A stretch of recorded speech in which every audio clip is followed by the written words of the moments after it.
They're the liberal rednecks. They like cornbread and butt sex. They care way too much but don't give a fuck. They're the liberal rednecks that makes some people upset, but they got 3 big old dicks that you can suck. Hey, well, we're here. What's up, WellRED Nation? It's me and Cho. 10 years, by the way. Yeah, this year will be 10 years. I know. It's insane. We're going to have to just start calling it WellRED 10, I guess. Mm-hmm. Yeah, with me and Cho. Drew will be here shortly, I reckon, within like 5 minutes. Or that's what he told us via text message just now. What kind of hat is that? WBO? You know, I don't know. No, WBD. World Boxing? Oh, it's a Pelicans. I thought that was the Pelicans logo, but I think this is soccer.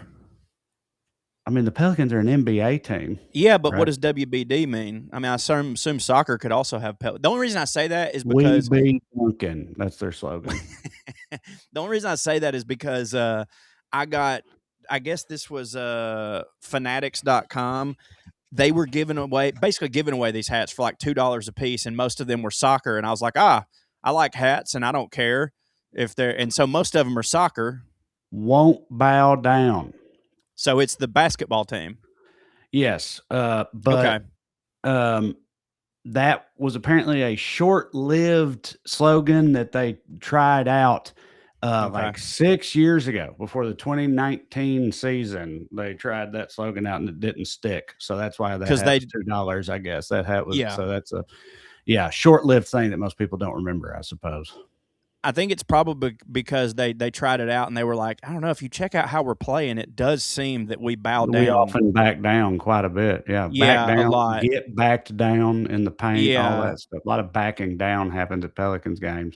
But I got that, and I got my blues hockey shirt on. You know, when it comes to sports that aren't football, I don't really have allegiances. I just kind of go for fashion. Color coding, yes. Absolutely. I'm that guy. I'm black in that regard. Mm-hmm. That hits. Do you make a New Year's resolution? Do you do those? No, I don't do them anymore because what I do now is I attempt to start living my life better 2 weeks before New Year's. That way it'll stick. You know what I mean? And it is funny because, like, you know, everybody is like, oh, the New Year's resolutions don't ever work. It's like, if you weren't a good person before, you're not going to be one now. And I hear you, but, like, you know, there's never a bad time to start trying to do better. And it does, even though, like, I've always said, like, people go, God damn, I just, you know, like 2025 was, I feel like every year since 2015, we've been saying, God, it can't get much worse. And then it does. And my theory on that, by the way, is that 2015 is just when white people realized that the world sucked. You know what I mean? Like, Trump is what made normal white people who hadn't really faced any type of hardship go, oh my God. And all the black people and everybody's like, yeah, see? So now you get it. So we always go like, oh, I'm so ready for 2026. We got to get 2025 behind us. And I'm like, bruh, it's not like the calendar. It's not like we're going to roll over to 2026 and things are just going to get better, you know?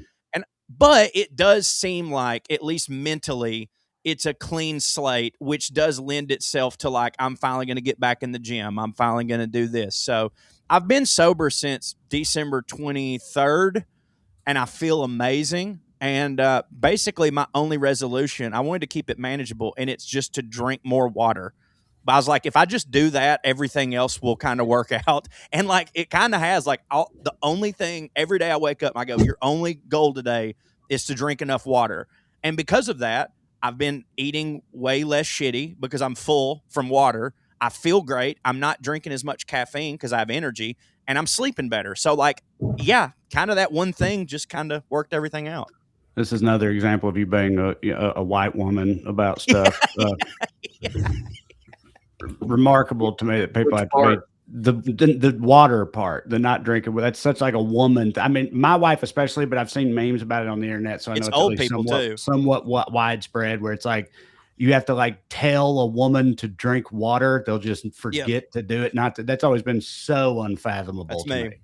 My wife's like that. Drink so much water all the time. But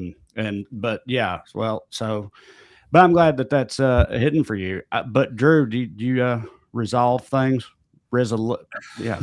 I've never. No, I know. Yeah. Right. That means two opposite things. I just realized. Like a New Year's resolution means I'm, vowing this going forward, but I'm going to be resolute.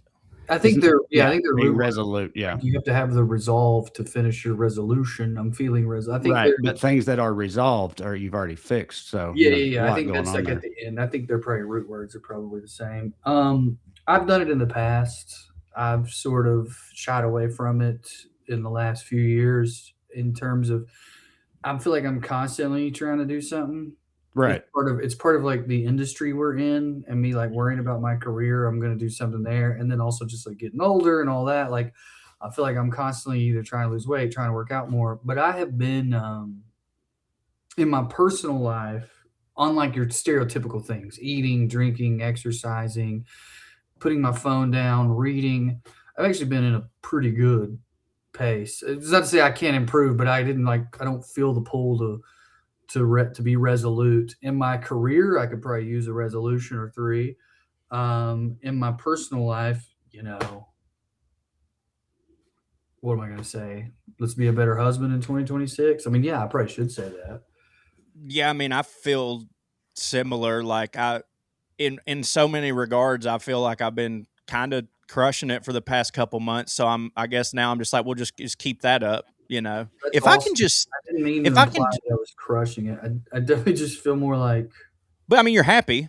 What I was gonna say, I knew you were gonna ask me, and I forgot. I was gonna say, yeah, my resolution was to wear purple bibs, and I've done it. I've completed it. I just feel like, I think what I heard Corey say about like it's almost metaphorical. It's a new, fresh year. The number's different. Let's turn over a new leaf. But I also kind of feel like, and this is me, I'm always being cynical or arguing with things in my head. But if you really believe in that sort of thing,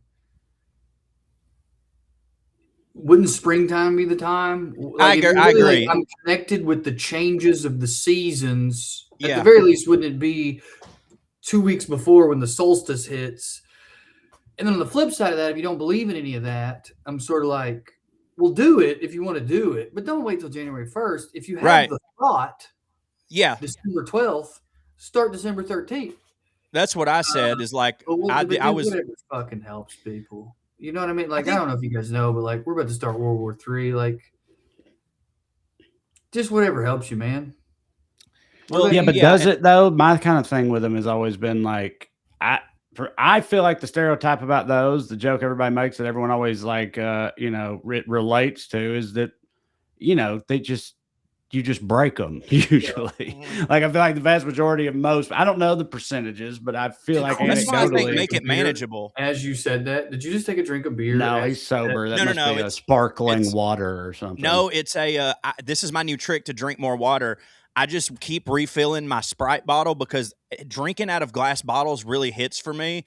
And like also I chug this and it's gone and that's 12 ounces. And now I know like, oh, I've already had 5 of these today. So I know, but when I throw it in my Yeti cup and it's got ice in it, I don't really know. But I can drink 13 of these. I'm really not trying to be a dick. But that story is so much more boring than what I thought was happening, which is you doing some kind of Andy Kaufman-esque, like this character Corey, who's a white woman and he's sober while he chugs beer on the podcast. No, almost like it's just like a wrestling thing. Almost, I was like so into it, and then honestly, I said it, and as soon as I said it, I was like, God damn it, I shouldn't have called it out yet. I should have let this go. I have actively claimed to be sober while drinking beer, and it's funny. The only once infamously on stage said that you were getting sober and the mushrooms are helping. I still believe. I maintain that's fine. I am with you. That is fine. Yeah, that's Portland. Like sober. I think it's Yeah, right. That and weed. Like I still think that because neither one of those are addictive substances. Like you know what I mean. Like you can. They're not addictive. Weed. It's at least psychologically addictive. They're both psychologically addictive, but I agree that they're not. You don't have withdrawal. Well, you might have. Okay. Well, how about this? You probably can. I never have. I've heard some dudes hard enough. Okay, how about this? I'm not psychologically addicted to them. Like they don't do me. I know some people are because I've had buddies who like Well, they just don't. Like weed is something. It's not something I do every day. I don't want to do it every day, but I do have buddies I who don't like. disagree with you. It just feels like page 5 of the psychology Sure. textbook. I understand that, but like to me, like the mushrooms wouldn't even do it for me if I did them all the time. I mean, I have done the odd. Like they don't do it for like anybody, right? Isn't that how they work? Completely true. kinda, Yes. but, They I mean- will still do a few things, but you won't get at all messed up if you keep doing it. Well, I do the odd like week long low dose, but then I just don't do it for a while. But like I got buddies who like they've smoked weed every day, and then they got like a job where they couldn't. And dude, I mean, yeah, for like a month they were worthless. It was like they were on smack because they weren't on weed. Like they didn't, and to them it was like it was partially. It's like, I mean, they had never functioned at this level. Like they've always been high, so they didn't know the moves, but also like I think it was the routine for them. Like they were, they just like they were used to like you wake up, you do this, and now they kind of just don't know what to do with their hands. I don't have that with any of those things. Yeah, well, I mean, everybody's got their bugaboos, don't Mine's they? food. Yeah. Tell me. I mean, about that that. I know Food that is definitely things the other than- heroin of my life, without a doubt. Yeah, Like I've got yeah, so I've had plenty of other vices and shit. Don't get me wrong, but food is like, Well, my point is, damn. my point is, I'm not denying that something other than a narcotic can't be addictive, because if I'm not addicted to food, then I don't know what that word means. I don't know what that word means. You know what I mean? Well, Right. and many people have made this point, but it's like food, sex. I'm sure there's a couple more that I can't think of. There are things that, like, even if you're addicted, you still kind of need. Right. I mean, I know you can be Exercise. Some people, some addicts famously kick That's it. Robbie ass, Lee. like Yeah. Goggins or whatever, that guy. Yeah. Got like that's definitely a thing. Guys What's kick Walton? stuff, replace it with exercise. Yeah, no, David. It's Oh, Goggins, David isn't it? Goggins. Yeah. Yeah, what's his deal? I don't know what his deal is, but isn't that his thing though? He Yes, he's gay or something. okay. All I know about him is that he like replaced, vices and hedonism and debauchery or something with running and working out and shit to like a pathological level. Right. And anyway, I do it with so domestic stuff. I don't know. domestic stuff. Yeah, like when I'm like right now, I'm not drinking and I'm not doing anything horrible, and I clean the house more. I compulsively make butter. I've been making a lot of cornbread. Like I stay busy. I don't want to work out. Like I get it though. Like that guy's like anytime I feel like I need to do something. Are you saying avoidance? It's Or like you- avoidance, but it's also like it's something. Those Idle things hit for hangs. me. Those things hit for me. Like I'm just But seeking that's pleasure. okay. You're in- allowed to do things that hit for you. That's not. Well, I know, but working out hits for him. Yeah, he's definitely like hurting himself though. Right. Yeah. Right. And I'm not. I think mine was anger for a long time, and that Addiction? hasn't completely gone away. But now I wonder sometimes if it's like negative thoughts is my bugaboo. Like it's like Mhm. I'm almost like addicted to. Yeah. It's like being Avoid. cynical. There's like a power and a lure to not thinking something's going to work out, Right. or you're above it. You're powerful. Like if you didn't think things were going to work out, when they don't, You get pleasure in being like, I told you. I knew Yeah, I, I hate was being right. I've said it here before that I hate being right. It's like, Yeah. maybe I do, but it's like but I'm constantly saying something that I don't want to be true as like a defense mechanism, because I struggle some with alcohol, but not. I'll be honest. Take this however you want. Touring with y'all, I think fucked me up in some ways because I could be like, well, look, I don't drink Right, as I'm much as Corey. But like that's not can't. You die. right. But that is not a way to gauge whether or not you are having a problem with a substance. You know what I mean? Yeah. Because you can always find the Ric Flair of your, you know what I mean? Like, Well, dude. you can be doing pills every day and find a guy who does double, and that's not like a healthy way. So I will acknowledge I've had issues with alcohol. I'm just not sure I have the thing. Sometimes I think it's sex and or porn, but even that, and maybe I've just phased out of it. I don't know, man. That's I've interesting got that them. you say that. I've got them. I don't feel like I have one thing where I'm like, "Phew, if I could turn a switch on that, my life would be different." I'm not trying to That's pretend like I don't have them. I'm saying I don't know if I have a thing that I can point to the way you just did food. Right. It's interesting you say that because I actually like And luckily, this has been a couple years ago that I realized this, and not just now. But Oh, it's control. Okay, yeah, that's what it is. well, yeah, control does Sorry. hit. I don't think I've ever really had. I can't have That's it. what the negative thought thing is. It's trying to control it. That's what it is. Exactly.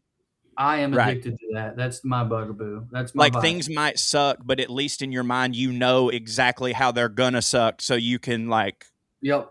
You're not the one doing it. Stuff in numerous ways, and that's what I am. That is the one thing that if I can flip that switch in my personality, where I'm not addicted to feeling in control or grasping for it, it would absolutely improve my life and everyone who loves me. You mentioning that like you can't be like, well, at least I don't drink as much as Corey. I realized a couple years ago that I was doing basically the same thing with like being a husband, whereas like, dude, there's some real shitbag husbands. Be a good bit, dude. I've thought about that before too. I've like done that with actually, that's close to the bit I've ran by you guys of like, am I a good dad and husband just to spite my own father? Yeah. Yeah. Now, luckily, this all clicked with me before I became a dad, which is why I think I went into being a dad. Like, I will never admit to being the best at anything except for dad. Like, I do crush that. Like, I do as good as I can, and every day I still try to get better. But Amber, like there's so many dudes in this town who are just fucking horrible. I mean, they're beating the shit out of people. They're stealing people's money and stuff. Funny, and Amber would be telling me about them because she worked with some of these people, and I'd just always be like, well, I mean, I was gonna feel bad about myself today, but goddamn, compared to that son of a bitch, I'm pretty good. This is just another version of I've had I don't know how this is gonna go over with the audience, but I've in the midst of so many arguments maritally over the years hit Katie with what is essentially a you don't know how good you got it. Good you got me too. Argument that is based entirely around what you're saying. Where I'll be like, Katie, do you realize how so many men are and husbands and shit? Because like also early in what's her response in parenthood and stuff. Oh, she don't give a fuck. Ain't got nothing to say. I ain't married to them, which she's not. Right. Well, no, but that's the thing. But early in our like marriage and parenthood experience and stuff, when these arguments would happen and I bring all this up, I was working at the DOE at the time, and that was when I first like even outside of Salina and like friends of mine, dudes I love who definitely are like the way we're talking about, but like working at that job with these like super sweet middle-aged Southern ladies, right, who were all married and have been married for years or whatever, they would just hear me talking to Bryce or somebody else about like a thing that I cooked, or the fact that I like put up laundry or something, and the way they would react to that, dude, like that was when I realized I was like, oh wow, like it was just so clear. And these again, I work with these women; they work a full-time job, right? And it was just so clear. It's like, oh, your husband don't do nothing. Shit. Like, don't do a guy just lays the fuck around. So when me and Katie would get into it, I'd be like, Katie, you have any idea? You have any idea? Fucking like what it's like for a lot of these, women out here in these streets or whatever in this part of the country, at least. And she don't care. It was I feel like Amy would be like, and I think you touched on this. Yeah. And I don't care. Right. Well, that's pretty much what it was that changed like, do my you know how much I hit? Right. It's all she's just like, well, again, I'm not married to them. And also like, I would not have married. Right, I wouldn't have gotten married to a guy like that because I'm not going to put up with that shit. It's like, fine. You know how we as humans always do the thing where we got the best advice, but we don't ever take it. Like that's what happened to me. Was I was reading a bunch of shit online about like, there was like a protest or something. And like, there was a woman had posted a thing about how women are unfairly treated in this country, which is true. Right.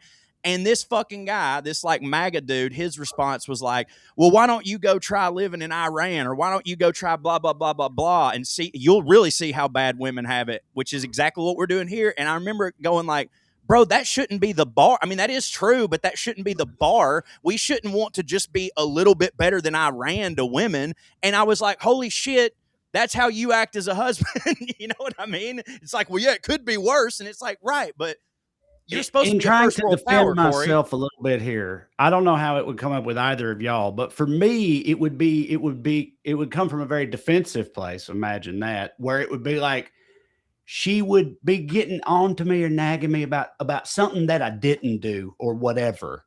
And then my position would be like, okay, sure, but I was busy doing all these other things that I do that other motherfuckers don't do or whatever. So it's more, it's like, I'm not saying fucking, you know, well, I guess I am saying. Well, hold on. But just acknowledge some it of that. depends on the scenario and like what was being said you didn't do and what those other things you were doing was. But sometimes I just think that's valid in any relationship in general, which is like, yeah, like I ain't had time or energy or whatever. Like I'm allowed to take a play off every once in a while. Sure. This ain't the league and I'm not in a contract year and a Pro Bowl caliber dude. And like, no offense to any of our wives, but it's like, yeah, and y'all ain't, you know what I mean? Mm-hmm. Well, yeah, but we also only, and we do this too, and they do this too. Like we only talk about the things that you didn't do, not the myriad of things that you did do that hit. Like we don't give flowers enough. Like for instance, like an example would be me and this doesn't happen a lot. Amber does not bitch at me. Amber does not bitch at me a lot. Like she's a great wife and she knows that I try and like she knows I have my shortcomings, but occasionally it'll happen and I'll do it to her. We're like, let's say she's been at work all day and I've been with Bane. She didn't see like when she gets home, like I'll have one of my pairs of socks will be on the ground and that's it. And she'll be like, God damn, you left your socks out. She didn't see that for 5 hours before that, Bane destroyed the whole fucking house. I had things everywhere. She didn't see that and see me cleaning ketchup off the wall and see me clean. She didn't see what it looked like before I cleaned it up. All she sees is that I didn't get the socks. And I want to be like, do you have no, like, okay, yeah, I forgot the socks, but do you have any idea but of course she didn't see that. You know what I mean? And I'm like, we don't like, but when's the last time I came home and was like, hey, Amber, thank you so much for letting me come home to a clean house. That was nice. You know, we need to do that more. I'd like to harken back to Corey telling single parents that being a single parent was super easy numerous times. No, not being a single parent, being a stay-at-home parent. Way different. Sure. And I'd like to harken back to that in his inability to clean up a goddamn sock. But by the way, that wasn't that hard. I just forgot the sock. It was still easier than me working. I promise. Andy swings, and I don't yet know and like obviously having a child has exacerbated all this. And he swings between like being super appreciative of me, you know, like Jesus Christ, I can't imagine being with one of those dudes Trey was just describing. Yeah. Thank you so much. You're an exceptional man. And like, you know, what the hell? I mean, I guess that's normal. I don't know. Well, Katie, I think Katie, I don't know if it's like against her nature to do. Katie's also from a real small town and traditional and shit. And I swear to God, I think sometimes she feels like that sort of thing is like gay or something. She would never say that, obviously. But she's not going to thank you for being a queer. Yeah. Thank you for being a queer. Yeah. That's so funny. But so like the only time she would ever like, and it's one of those things where it's like, I know that she, feels that way at least partially, but like she ain't going. It has to like slip out with her almost. Like fart. Yeah, like you know. I mean, well, this is going way back now, but because this was like when before my sister met her, you know, common law husband she's with now, when my sister was still dating and stuff. Like I remember Kate low key hood as fuck.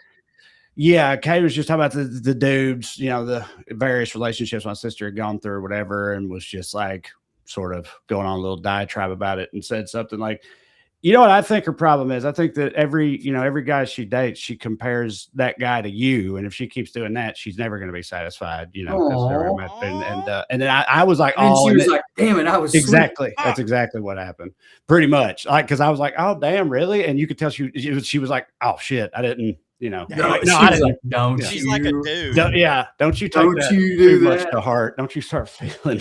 Yeah. Well, Andy and I had a don't you do that too recently. We had this was an argument, but not like we're mad at each other argument. We were having an argument. It was about Joe Burrow. We were drinking. And the Bengals were on TV, and I was just like, do you know how hot he is? Like, are you aware of him? And she was his like, eyes no. are unreal. Cal Ripken. Eventually, we started talking about do you remember when like the one supermodel had the cops there, and she was telling the cops it was her house, and she was best friends with his fiance supermodel, and then there was speculation on the internet that was all copacetic, that it was not a cheating scenario, especially the way he handled it. That led down a rabbit hole that we don't need to replay. But essentially, Andy's argument, her thesis, if there was one, was that men are trash. And that she was just drunk enough to kind of be like, I'm not going to pretend like I don't feel that way. I pretty much hate men, and you're an exception to that. Right. And then she saw my eyes light up. Instead of me defending men, she saw my eyes light up. She was like, don't you? I'm like, yep. No, baby, you said it. This is an exceptional man over here. That's right. And we're going to have to revisit this at least 5 times in the next 6 months. Every single time you got a problem with this exceptional man, you know, hey, you're still hot, especially for your age, gal. Get up there and get you a Joe Burrow. See if you don't bring a supermodel behind your back. Go ahead. Yeah. Go ahead. I've said that to Emerson. Go ahead. Go out there. See what it's like. See what it's like out there. You know what I mean? Listen, not pretending like it wouldn't be a nightmare for me. Although, and they got to know this, and this is super true for y'all. And buddy, fame. Yo, it's fine. Yeah, not saying that I could get anyone near Andy's caliber, but it's like I wouldn't be as sad of a case as a lot of divorced dudes are because there's chuckle fuckers. They exist. Yes, I don't think that I could get It'd be sad and dark and awful. Don't one misunderstand me. I have no desire for that. Well, hollow life. I'm not saying I could convince any of them to be my second wife, nor would I want to. But like a single dad with a baby. A single dad with a baby can clean up. There's not many dudes out there like, oh, I can't wait to go out there and see a woman pushing a stroller by herself. Like, we don't think like that. But women can be like, oh, look at him. He's trying his best. Like, you can kind of get there. That was the main thing we were fighting about, too, is I was like, it is harder for women if they split up, but only at a certain point. Right. I'm like, you don't understand how many divorced people I know now as we hit our 40s. Where some women, if they've kept the body a little tight, I'm not saying they got the pick of the litter, but men still want to fuck them. Absolutely. There's a moment where as a man, dude, it's ball game. Nobody wants to fuck you. I think you just have to, and look, none of us are looking to enter that sort of free agent or nothing, but I think I've always got the impression that like when you, but go ahead, it's all about your standards and stuff. I think, right? You have to adjust it. I mean, even, always weird to bring him up now, but Louis had that bit about that I always remembered our buddy Porno bringing up as he got older before his most recent relationship, which we won't get into the details to, but like that, when you get older as a dude, that in some ways it gets easier or whatever. Was that? Hold on, we done with that? I can't fart in the mic anymore. No, you can. That one. I don't know why. It really got to me. Okay. Well, I'm sorry. I thought it would be a new mic. It might be the new mic capturing too much of the essence. It doesn't have the thing on it, so it was all fart. I don't want to raw dog a fart. I hear you. Too much treble, not enough bass. Go ahead, Trey. Well, just that it gets like in some ways easier because women's standards fall off a cliff too, or whatever when you're in your 40s or something. So it's like if you got like a job and you're not, fully insane or a member of like the 3%ers or whatever they're called, or that type of thing, like that you can, do all right. Is that the black dudes in prison? I don't know. No, I don't think that's the 5%ers, right? The 3%ers are these, I can't do like math. Oath keeper type, those like white militant. It's one of those skinheads. I can explain it very quickly in a moment, but it is math. But you guys sound like Andy. So let's get into it. I know what you're saying. And I do think that that's real, but I also think that there's a time. I think that if you're like probably 55-ish, unless you have like an exceptional genetics, give me divorced or single man over, as an experience over divorced single woman, 10 out of 10 times. 55. Oh yeah, dude. Women get past 50 and but I feel out. like Society done with them, bro. Dude, I think 35 to 45. I'm completely the opposite. And here's why. Yeah, I agree with that. If you're 37, 38, and you're an attractive woman, and then you divorce from your also attractive husband, I'm competing with the 55-year-old. Absolutely. Because the 55-year-old men who have money and stability, and if they have figured themselves out enough to like keep their demons at bay for the first 3 months of a relationship or whatever, what 38-year-old wouldn't choose that over like recently divorced, living in a fucking apartment because she got the house midlife crisis. You know what I'm saying? Like, I genuinely think, and I gave this to her. I said, part of it is how fucked up men are.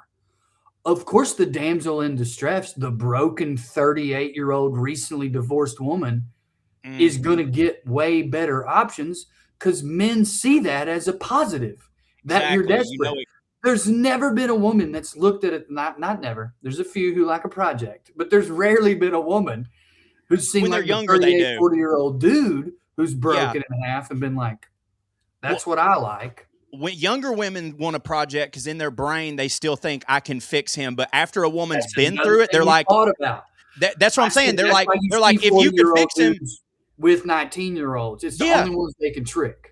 Exactly, because the women go, I can fix them, but then when a woman gets 38, they go, I've Girls tried. Say they can fix them. Yeah, exactly. But when a woman is 38, she goes, if I could have, I would have. Like, it can't be done. Like, I can't go for that guy anymore. And if I'm going to deal with all his emotionally stunted bullshit, I might as well do it with the guy who's going to die quicker and leave me this house and have money. Yeah. Y'all are right. Blame him at all. No, I don't either. Let's, some people like a project, some don't, but we all have to deal with projects from time to time. And this podcast is brought to you by Squarespace. That's where you go if you're dealing with the particular project of website platform design and development. Squarespace is the all-in-one website platform designed to help you stand out and succeed on the internet there. Whether you're brand new to it or scaling out your business, Squarespace gives you everything you need to claim your domain, showcase your offerings with a professional website to grow your brand and get paid all in one place. Early on, getting into like comedy and stuff, you start realizing, I got to have a website. Like, I don't know nothing about websites or computers. I'm as computer dumb as they come. I think anyone who's followed me long enough can see the ironic truth in that statement. But Squarespace makes it idiot proof. I know, because I'm an idiot. It's very user friendly. The interface is very intuitive. Tools that make sense. You can get something together, make it look good, and feel creative and personal to you, all at the same time with ease when you use Squarespace. I'm telling you, like if you're intimidated by the prospect of this, don't be. You'll get in there and you'll end up thinking, damn, I'm even having fun doing this. That's how quickly and easily it comes together. Squarespace gives you everything you need to offer the services that you offer and get paid all in just one simple place. From consultations to events and experiences, you can showcase your offerings with a customizable website designed to attract clients and grow your business. You can get paid on time with professional on-brand invoices and online payments. Streamline your workflow with built-in appointment scheduling and email marketing tools, and you can get discovered fast with Squarespace's integrated search engine optimization tools. Every website is optimized to be indexed with meta descriptions and auto-generated sitemap and more, so you will show up more often on those searches and bring in more of the customers that are ideal to you. Squarespace makes it easy to showcase your expertise and engage clients with video content on your website. You just upload and organize your videos, create stunning libraries, and monetize your content if you add a paywall. Perfect for online courses, exclusive tutorials, or premium workshops. So make smarter business decisions with Squarespace's intuitive built-in analytics tool. You can review your traffic on the website, learn where you should refocus your engagement, and you can track all the revenue from your various outlets, bookings, invoices, product sales, all put together in one easy to decipher place. So head to squarespace.com/wellred for a free trial. And when you're ready to launch, use the offer code WellRED. That's WellRED. And you'll save 10% off your first purchase of a website or domain. So go to squarespace.com/wellred for a free trial. And when you get that baby ready to launch, just use the offer code WellRED and you'll save 10% off your first purchase of a website or domain with Squarespace. All right. Now back to divorce talk, hypothetical divorce talk.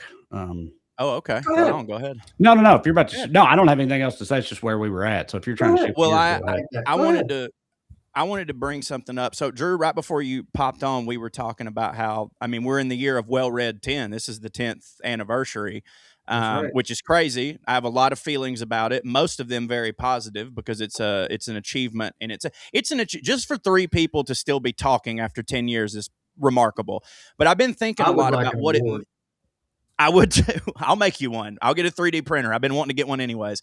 I've been thinking a lot about our time and all the work we've put out and stuff and things that I would change.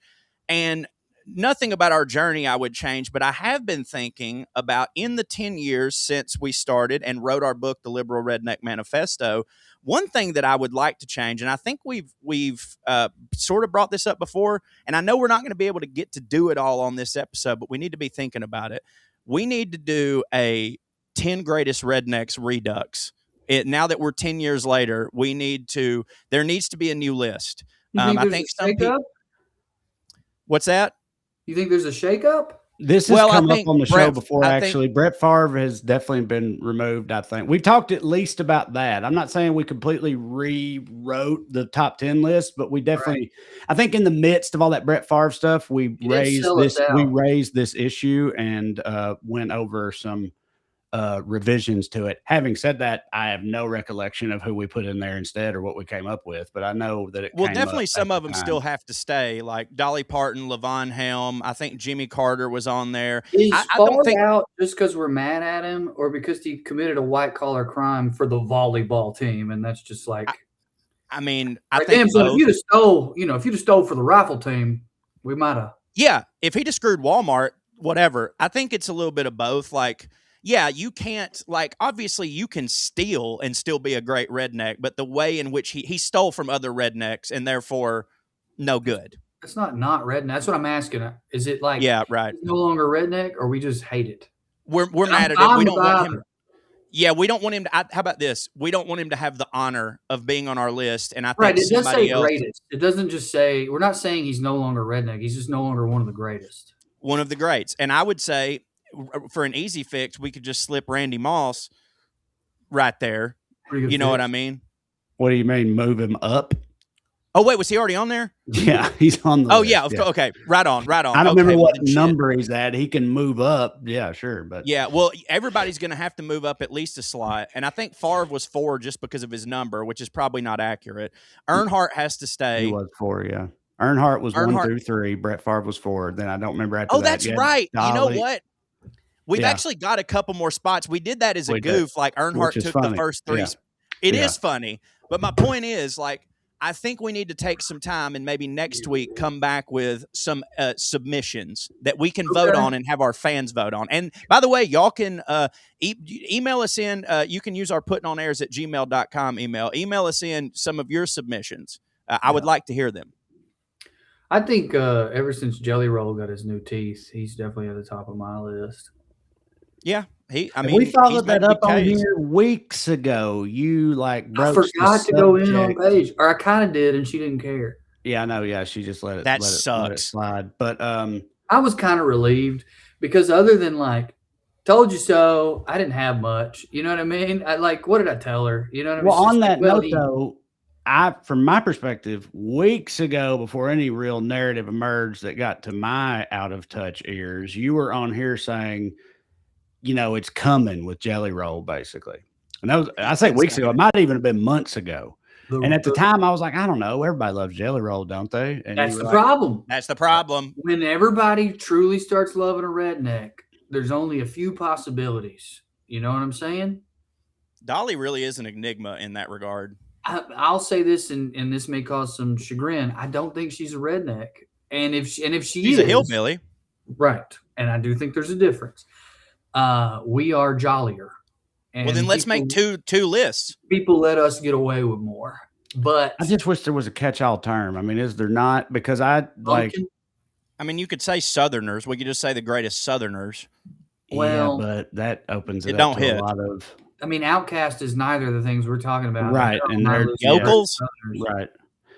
See, that's what I mean. Because it's like, to me, I know this came up even we might even have written about it in the book. I can't remember. We did. But yeah, right. At the time, I think we were trying to make the case we were using them effectively interchangeably, just because of trying to avoid, this. Because I don't disagree. You can be a redneck, not a hillbilly or an Appalachian. Right. Yes. But you can't be a hillbilly. There's not really a word for it. I feel like, because there's hillbillies, rednecks, white trash, and none of those really Peckerwoods. And then there's a podcast of some guys I used to work with in New York that's blown up called Are You Garbage? And I think that's a play on white trash, but I'm saying there are some monikers outside of the South that try to encapsulate a similar outlook, I just want to say, and I think this is in the book, hillbilly, you got to be, in my opinion, Appalachian or from the Ozarks. Ozarks. No, I agree. The Ozarks. Yeah, that's a very regional thing. Whereas redneck, there's rednecks in Australia. Right. That's true. But there's so much overlap between the two, you know. Yes. But if you're like, and I feel like a lot of hillbillies feel like there's the negative parts of redneck they don't want to be associated with. Old boy for dudes is definitely. I think you can be rich and be an old boy, though. And I'm not saying you can't be a rich redneck. Well, all these people on our list are rich. You definitely can. Yep. I guess what I'm saying is like old boy can be very negative to me. Right. The Murdochs were old boys. Well, the good old boys club is definitely not a good thing. When I see like a country dude and I say, if you're in it, here comes old boy, I don't mean that, but that lends itself to the assertion that that's not the best one to use, because there's a rad Lee Baines song called "Good Old Boy," and I love Lee Baines. You call yourself a good old boy, and it's like I think that definitely shaped me being like, well, I don't ever want to be fucking called that, right? Because I like Lee Baines and I want him to think I hit. That's what James McMurtry used to said. An old boy can become an intellectual, but an intellectual cannot become an old boy. Well, I like that. I like that a lot. Yeah, I like that a lot, and I think that's true. It's like, obviously, I don't know. I don't know about even that. Don't you think? Is David Joy any kind of intellectual? Because he's definitely, a hillbilly and Appalachian and shit. And right, but he was an old boy first. He was an old boy who became an intellectual.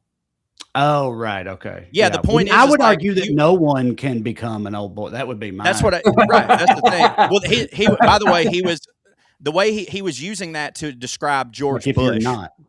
He was talking about George Bush. He's like, it don't go that way. But it don't go that way. But I think he kind of did pull it off.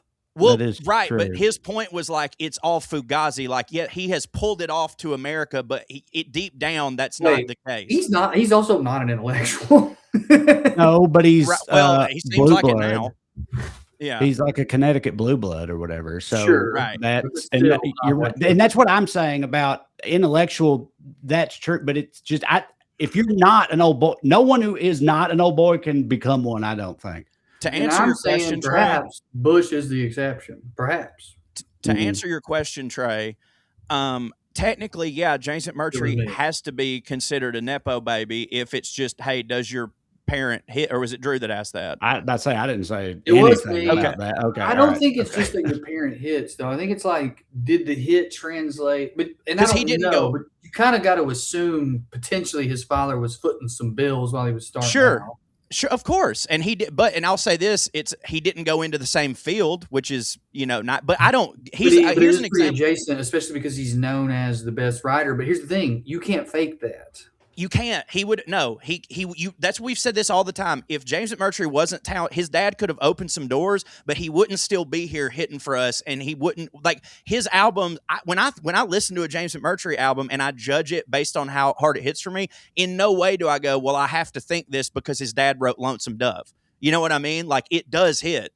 But I do often think, God damn, I can't believe his dad wrote Lonesome Dove and he wrote this. It's and Brokeback Mountain, dog. And so many things. I forgot about that. I forgot about Brokeback Mountain. Larry McMurtry. Imagine how the paradox. We're gonna get the ego here for a second of like being proud of your son and also being like, God damn, you a better rider than me. I'm Larry fucking McMurtry. What a little son of a bitch. Yeah, but I think as we've talked about, like sometimes, like with Carl Reiner and Rob Reiner. Dude, sometimes it just works out. Sometimes it just works out. But I know for a fact there that Rob got opportunities, and he had to knock them out of the park. I don't know that James did. He may have. Do you see what I'm saying? That's why I think it's up for questioning. But my thing is like, yes, Rob Reiner got opportunities that other people didn't have, but I'm so glad that he did. Otherwise, we wouldn't have Spinal Tap and a few good, and as Trey's, we brought this up a lot. Trey has the great point is like, it's Larry and Son's plumber. Of course, you're going to go into what your parents do. And if your parent was good at it, you're going to have more advantages. If you suck, you usually go away. Like Miley Cyrus. Miley Cyrus hits harder than her fucking dad.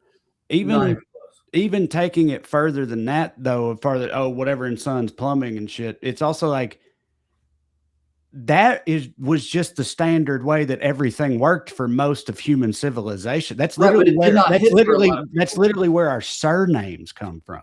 Right. Like your last name is what it is because of this whole, dynamic that we're talking about. And you're right. People eventually were like, this is bullshit. We should change it. But I'm just saying that point is why people get mad about it in the first place, is they're like, yeah, but that system was bullshit because my name is Bill Sewerson, and I don't. The only reason though that people care about these in the arts and shit is because they're everybody wants to live that life. Enviable. Yeah, right. Yeah. Exactly. It's also because, and this is definitely true, you can have talent but not be like wildly talented and make a lot of money and get a lot of things that people very much want. And that does, understandably, in my opinion, bother some people. Sure. You know what I'm saying? Like, I'm personally like Jaden Smith is such a failure. I mean, it's kind of my deal. But Willa, it didn't work. And that's proof right there. But Willa, it did work for Willa. She has a few good hits, but I think objectively, and maybe I'm being a dick here, that there's 4,000 women in America around her age who could have done that. Sure. And I think that's what bothers people is, what if you were one of those other 3,999?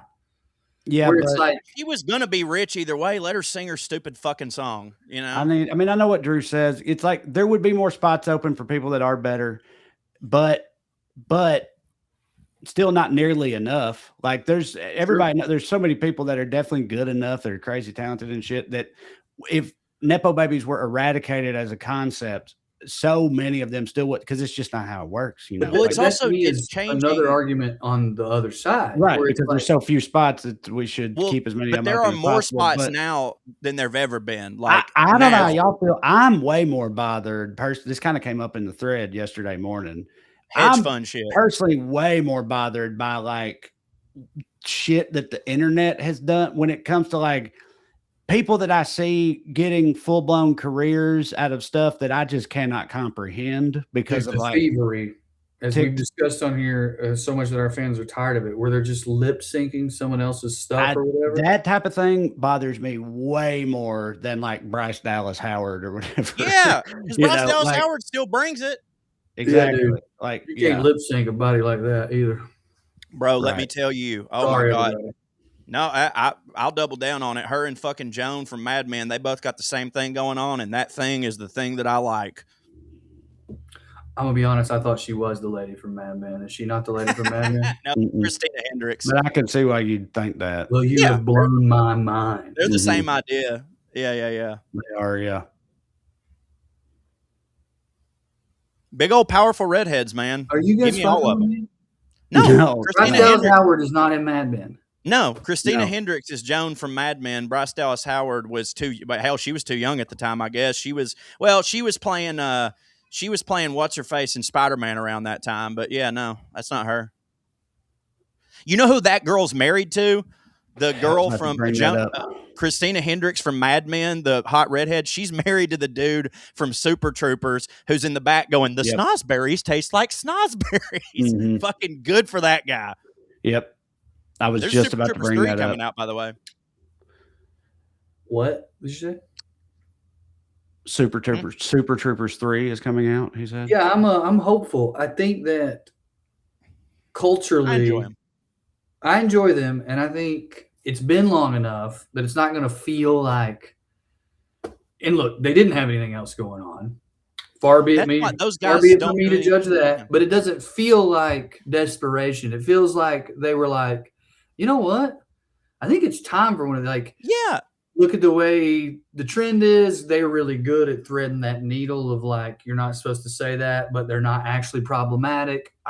I'm kind of Farva's been on another show, Tacoma PD or something, and Jay, I know he directs a lot of television. He works all the time. He does. The main reason I know he directs a lot of television is because he was the one interviewed in the new Chevy Chase documentary about that shit that happened on the set of Community, because nobody on the set of Community wanted to be in the documentary. He happened to have directed that episode, and they were like, will you talk about it? He's like, absolutely. It was fucking insane, But man, have y'all seen any of these clips from the Chevy Chase documentary? No, what specifics? Holy I know shit. that on that set he slapped Joel McHale or something. He said the N-word, yada yada. So now supposedly the N-word thing. We'll go there's context. There's No, I know context there here, is, which yeah. I didn't get this at the time.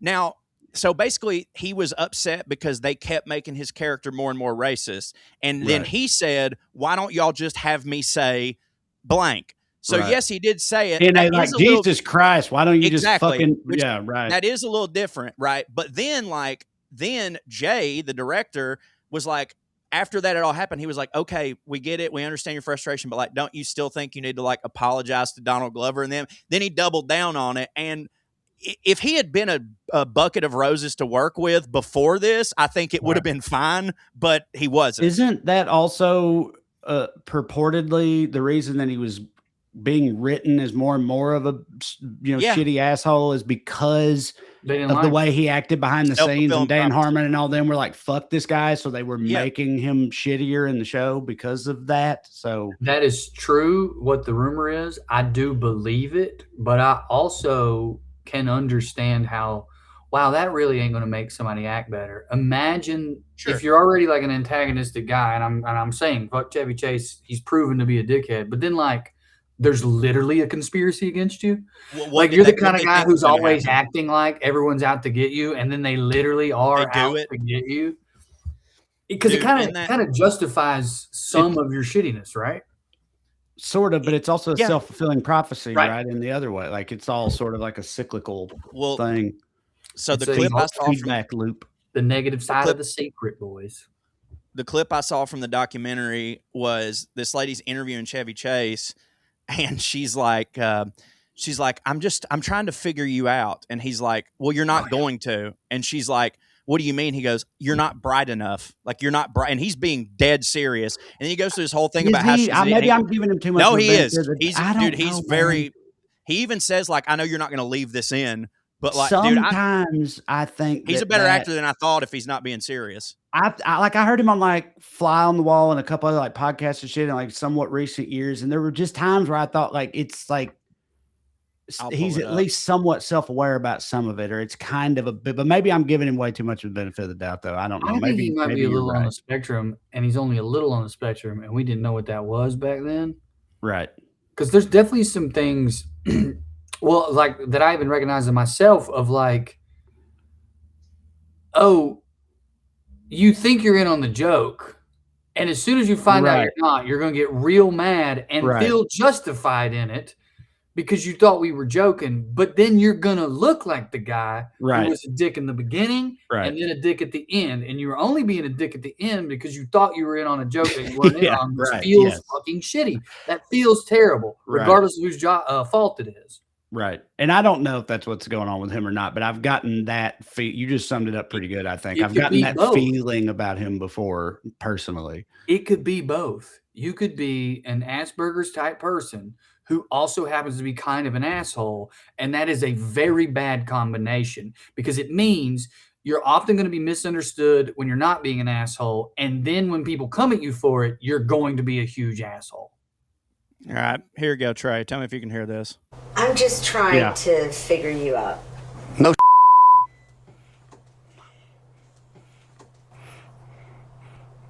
It's not going to be easy for you. Why is it not going to be easy? You're not bright enough. How's that? Whoa. Well, you asked. I know you're not going to put that on the air, and I hope not. But my answer is, I'm complex, and I'm deep, and I can be hurt easily, and I react spontaneously to people who want to figure me out, as it were, as somebody who will hold up my guard. I'm not going to let anybody figure me out per se. What do you think? I think it's what I said. I think I see a lot of pain in there and defensiveness and a real big arrogant dick.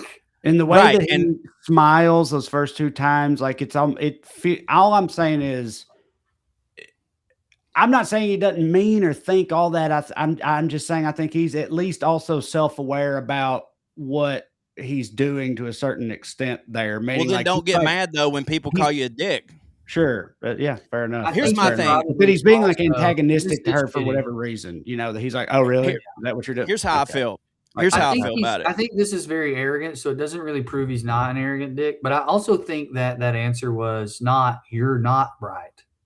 It was, you don't understand. There's only like 10. I'm not insulting you because you're Right. not one of the 20 smartest people in the world. You Right. just Right. aren't one of the 20 That's smartest, what Also, which is like, crazy. But like, But that's also. I don't like, think he here's thought what- he was I calling don't- her dumb. I know that he has issues, right? A bunch of people have issues, and maybe it was his father or whatever. You don't get to, though, when you're 60, 70 something years old and you've had access to all the help you could get and you just decided not to fucking do that, like, you don't get to use it as an excuse anymore. And here's how I know I did that shit. And also with the whole, like, sorry, you can't figure me out, you're not smart. My therapist, the best thing he ever said to me was, Corey, you're not unique. He's like, you think that only you have these type of problems and only you have this type of hurt, but that's not true. There's a lot of people that have it. You're not, sure, people are different and they're complex, but like, you need to understand that what you have, a bunch of people are going through it, and you can be better and you don't have to let it define you, right? Like, that's how I feel. Like, you don't get to do that anymore. Work on your fucking self and don't be a dick. I'm sorry your dad was mean to you. That was 70 fucking years ago. I'm not saying it's not going to hurt, but you can't be an asshole to people and say, it's not my fault because my dad. I don't think anyone would argue with that. I hope not. Maybe he would. I'm just I think he saying that would. yeah, maybe. I'm just saying I think it's both. I think that you can be someone who genuinely has a hard time understanding other people and their emotions because you have Asperger's or whatever, and you can be a rude version of that. Like my nephew Jacob is a very sweet version of that. He doesn't know what exactly people are feeling, and so his like go-to then is not necessarily defensive dickish sarcasm. It's like sweetness and overcompensating. And so like I think it's both. Well, for the record, if he truly is on the spectrum, then yeah, I take back a lot of things that I said. But even people on the spectrum will tell you, like, doesn't mean you just get to be a dick all the time. And you know what I mean? Like, you don't. You don't. We still live in society. And again, I say this because if I didn't intervene in my own life and get help, I was on the road to behaving exactly like Chevy Chase in all ages in my life. So like, I see it, like, I get it. But is that documentary fully out? And if so, where? Because I haven't seen the whole thing. So. I'd like to watch Prime, maybe. Not to just give a full-on plug here. I myself want to watch that because I think that's nothing. Oh, it's on CNN. I'd be interested in seeing how he ultimately comes across at the very end of it. You know what I mean? Right. Yeah, I think I saw somewhere that like a lot of his family is not happy about it or whatever. So it seems like not great, probably. I know that clip you showed is the only clip from it I've seen. So, but still, I definitely, it's in my wheelhouse. I watch the Eddie Murphy documentary. I'd be watching shit like that anyway. So I'm going to check that out. I want to check it out too. I think it's wildly interesting for someone to famously be known as kind of an asshole. Gotta suck. It has to suck unless you are truly devoid of like almost like a psychopath or a sociopath, right? Like have to be.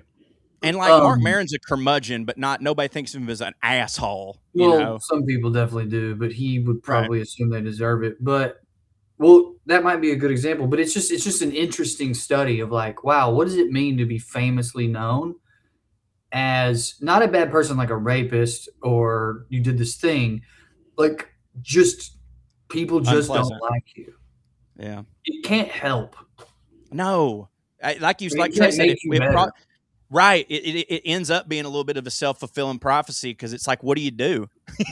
What do you do? Right. But it is interesting if he really felt like, from my perspective, if he felt like he was at least first early on, like in on the joke. Right. I mean, one of his most famous lines that gets quoted all the time is "Jane, you ignorant slut." And that's not him. When I'm laughing at Dan Aykroyd, isn't it? That's Dan Aykroyd. Oh, my bad. Oh, my fault. One of his is when he called Richard Pryor the N-word. I think that's his most famous one. Well, I think it's actually the name of the documentary. I'm Chevy Chase and you're not. That was literally his sign on for the very first iteration of Weekend Update, which was iconic. Right. And at the time, everybody's like, it's great, it's hilarious. But it was like he meant that. Okay, that's a good example that allows me to make my point. Is like if I'm laughing at that, then is he someone who is great at making that part of all of us that has arrogance into something humorous? Or am I a bad person for thinking someone who's a dick being a dick is funny? Right. Right. Well, I mean, the the greatest thing, artist of our time, boys. Interesting. I mean, he was questions great. being asked. It's like the thing Bill Murray said a long time ago. He said, when you get famous, you got 2 years. He's like, he goes, your life's going to be so crazy and you're not going to know how to act, and that's okay. Everything's going to be coming at you and you're going to be a little bit of a dickhead, but you got 2 years. And after those 2 years, you have to go, okay, get a hold of myself, or you just continue being that person forever. And then he said, and I think we all know what Chevy Chase decided to do. You know? Well, I don't know if you've we're at an hour. We'll wrap it up soon, but I think at least in some circles, the tide has begun to turn a little bit where Bill Murray is concerned too, as far as it's been a little bit for like 10 years, but it never really fully takes. No, you're right. That's true. But I'm just saying, I feel like more people are more aware of the idea that, like, Sure. oh, he might not be the, Right. the hero in that hero and villain story. Sure. It's not as black and white as that. He's kind of a bit of, anyway, whatever, who knows? But we'll wrap Ray, it where are up, you going to Drew. be?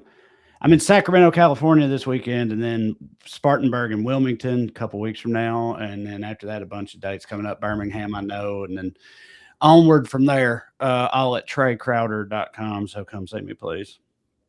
Corey and I will be announcing, hopefully before this comes out, or maybe at the same time. It's going to be in the we're link in doing this Athens. description. We're going to put it out, put the link up. We got the link. We got everything situated. Corey and I are in Athens, February 15th, the Sunday after Heathen's Homecoming, the Drive-By Truckers show. I'm plugging that. I know I got like Denver coming up. I know I got Bristol, Tennessee coming up. But by coming up, I mean in the spring. I'm kind of taking it easy in the winter. I, too, am taking it easy in the winter, aside from I'll be in Asheville on January 31st at the Eulogy.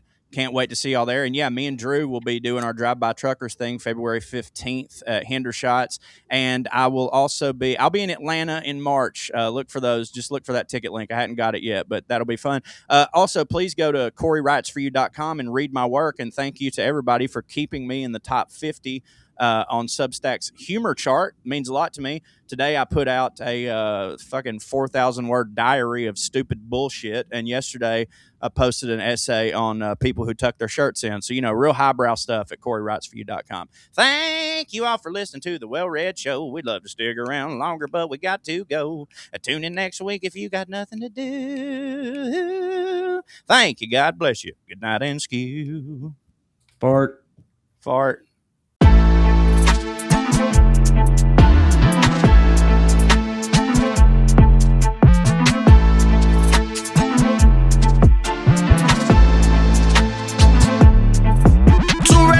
We're still fancy, putting on airs.